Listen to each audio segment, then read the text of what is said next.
So present మన game చేంజర్కి సంబంధించి bookings అయితే ఓపెన్ అయిపోయాయి. మరి దాని రెస్పాన్స్ ఎలా ఉంది? బుకింగ్స్ ఎలా నడుస్తున్నాయి? టికెట్స్ ఎలా అమ్ముడుపోతున్నాయి? ఫస్ట్ బుకింగ్ స్టార్ట్ అయింది యూకేలో మాత్రమే స్టార్ట్ అయింది. ఇంకా యూఎస్ అదర్ సిటీస్ ఎక్కడ స్టార్ట్ అవ్వలేదు. యూఎస్లో కూడా 14th నుంచి స్టార్ట్ అవుతాయి. ప్రస్తుతానికి యూకే బుకింగ్స్ మాత్రం ఓపెన్ అయినాయి. అవే దుమ్ము దులుపుతున్నాయని చెప్పొచ్చు. ఎందుకంటే ఓపెన్ చేసినట్టు అయిపోతుంది. తాజాగానే నిన్న రాత్రి ఓపెన్ చేశారు ఒక షో అయితే. ఆ షో 9 minutesలో హౌస్ఫుల్ అయిపోయింది. అది వీళ్ళకి సినీ చైన్స్ ఉంటాయి. మనకి ఎట్లా ఐనాక్స్ సపరేట్గా, సినీపాలిస్ సపరేట్గా, పీవీఆర్ సపరేట్గా ఉంటాయో వీళ్ళకి యూకేలో కూడా సపరేట్ చైన్స్ ఉంటాయి. ఆల్రెడీ మన కొన్ని వదిలితే ఫాస్టెస్ట్ 3K టికెట్స్ బుకింగ్లో థియేటర్స్ వచ్చినాయి. సో తర్వాత ది లైట్ సినిమా ఎక్స్పీరియన్స్ వాళ్ళు కూడా బుకింగ్స్ ఓపెన్ చేశారు. ఒక ప్రైమ్ టైంలో షో ఓపెన్ చేస్తే 9 minutesలో బుకింగ్ అయిపోయినాయి. సో వాళ్ళు ఇంకా next prime time shows open చేయడానికి రెడీగా ఉన్నారనమాట. సో ఇంకా మరిన్ని యూకేలో ఫస్ట్ ప్రీమియర్సే నాకు తెలిసి ఒక 40 shows పడే రేంజ్ అయితే కనపడుతుంది. సో ఇంకా పెరగచ్చు కూడా. సో పుష్ప 2 అండ్ దేవరా కన్నా కూడా ఇది ప్రీమియర్స్ వచ్చేసరికి యూకేలో మంచి బిజినెస్ అయ్యే ఛాన్స్ అయితే ఉంది. అదే బాక్స్ ఆఫీస్ మనం ఎప్పటి నుంచో మాట్లాడుకుంటున్నాం, రామ్ చరణ్ గారికి ఉంది పొటెన్షియల్ అని. సో సినిమా వచ్చినప్పుడు అది ఆటోమేటిక్గా ఎవరు చెప్పకుండానే బుక్ చేసుకుని జనాలు చూస్తారు. ఎందుకంటే ఆయన డిమాండ్, ఆయన క్రేజ్ అట్లా ఉంటుంది. సో ఫోర్స్డ్గా బుకింగ్ ఎవరితో చేయించవసరం లేదు, కార్పొరేట్ బుకింగ్స్ చేయించాల్సిన పని లేదు. సో ఎందుకంటే చూడాలి, ఖచ్చితంగా ఆయన పవర్ పనిచేస్తుంది. అది పని చేయకపోతే ఇన్నాళ్ళు ఎవరు కూడా సర్వైవ్ అవ్వరు. ఎంత స్టార్ కిడ్ అయినా కూడా ఆయన కష్టంతోనే ఆయన పైకి వచ్చాడు. సో ఒక సినిమా వరకే స్టార్ కిడ్, తర్వాత నుంచి కూడా ప్రతిదీ ఆయన కష్టపడి ఫ్లాప్ వచ్చినా ఫేస్ చేశాడు, హిట్ వచ్చినా ఫేస్ చేశాడు. సో ఏంటంటే ఇప్పుడు యూఎస్ బుకింగ్సే చెప్తాయి ఆయన రేంజ్ ఏంటనేది. సో ఖచ్చితంగా యూఎస్ బుకింగ్స్ స్టార్ట్ అయితే ఖచ్చితంగా ప్రీమియర్స్తోనే ఒక మంచి బిగ్ నెంబర్ చూస్తారు. రంగస్థలంకి నాకు తెలిసి 3.5 million వచ్చినట్టు ఉన్నాయి. So game changer premieres and first decay 3.5 million వచ్చేటట్టు అయితే హైప్ కనపడుతుంది. సో ఓవరాల్గా మనం శంకర్ గారు ఫెయిల్యూర్లో ఉన్నారని మాట్లాడుకుంటే ఇండియన్ 2 కూడా ఒక కంప్లీట్ రన్లో 6 million కొట్టింది యూఎస్ఏలో.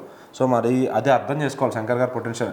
ఈ సినిమా ఖచ్చితంగా రామ్ చరణ్ గారు శంకర్ గారు కాంబినేషనే హిట్ అయిపోతుంది. సో ఎందుకంటే శంకర్ గారి విలువ ఇక్కడ ఉన్న వాళ్ళకి తెలియకపోవచ్చు. యూఎస్ యూకే దాకా వెళ్ళిన గారికి శంకర్ గారి పొటెన్షియల్ ఏంటని తెలుసు. ఎందుకంటే వాళ్ళు మినిమం చదువుకున్నారు. శంకర్ గారి సినిమాల వాల్యూ వాళ్ళకి తెలుసు అనమాట, ఆయన క్వాలిటీ ఎలా ఉంటుంది. మెయిన్లీ రామ్ చరణ్ గారికి సంబంధించి ఆయన నెక్స్ట్ ఇప్పుడు RRR తర్వాత మళ్ళీ ఆయనని మనం ఒక 3 years తర్వాత చూస్తున్నాం అనుకుంటా బిగ్ స్క్రీన్లో, యాడ్స్లలో అలా కనిపిస్తూ ఉంటారు. ఇప్పుడు అక్కడ ఆయనకు గ్లోబల్ లెవెల్లో, అంటే నిజం చెప్పాలంటే ఇండియన్ లెవెల్లో కంటే కూడా ఆయన గ్లోబల్ లెవెల్లో ఎక్కువ ఫ్యాన్స్ ఉన్నారు. మెయిన్లీ యూఎస్ఏలో ఆయనకి పీక్స్ లెవెల్లో ఫ్యాన్స్ ఉన్నారు. ఎక్కడికి వెళ్ళినా కూడా రామ్ చరణ్ అని చెప్పేసి అంటూ ఉంటారు. సో అక్కడ గిన టికెట్స్ ఓపెన్ చేస్తే మాత్రం పక్క ఇంకో హిస్టరీ కూడా కొల్లకూడదు అనుకోవచ్చా? సో డెఫినెట్లీ, ఎందుకంటే ఆల్రెడీ 24th ఎప్పుడో యూఎస్ఏ ప్రీ రిలీజ్ ఈవెంట్ కూడా ఉంది. సో 14th నుంచి ఆ టైంకే ఒక మంచి 1 million పెట్టేస్తారు నాకు తెలిసి ప్రీ రిలీజ్ ఈవెంట్ జరిగేసరికి. సో అక్కడికి వెళ్ళి ఇంటరాక్ట్ అయితే ఇంకా బాగుంటుంది. అంటే ఇప్పుడు దాకా ఎప్పుడు మన తెలుగు హీరోలు అట్లా ఈవెంట్ పేరు చెప్పి వెళ్ళలేదు. సో ఫస్ట్ అటెంప్ట్ ఇది, కొత్తగా చేస్తున్నారు. ఇది కానీ సక్సెస్ అయితే ఇంకా నెక్స్ట్ నుంచి అదే ట్రెండ్ స్టార్ట్ అవుద్ది. ట్రెండ్ సెటర్ అని చెప్పొచ్చు మరి ఈ విషయంలో.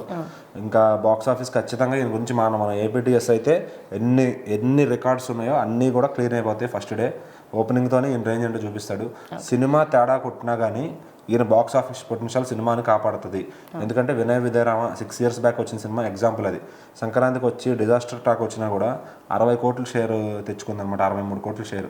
సో అంటే ఇప్పుడున్న చాలా మంది హీరోలకి 40 కోట్ల షేర్ రావడం గగనంగా ఉంది పెద్ద సినిమాలు తీసినా కానీ. మరి ఆయన ఆ రోజుల్లోనే 6 years బ్యాకే చేసాడు అంతా.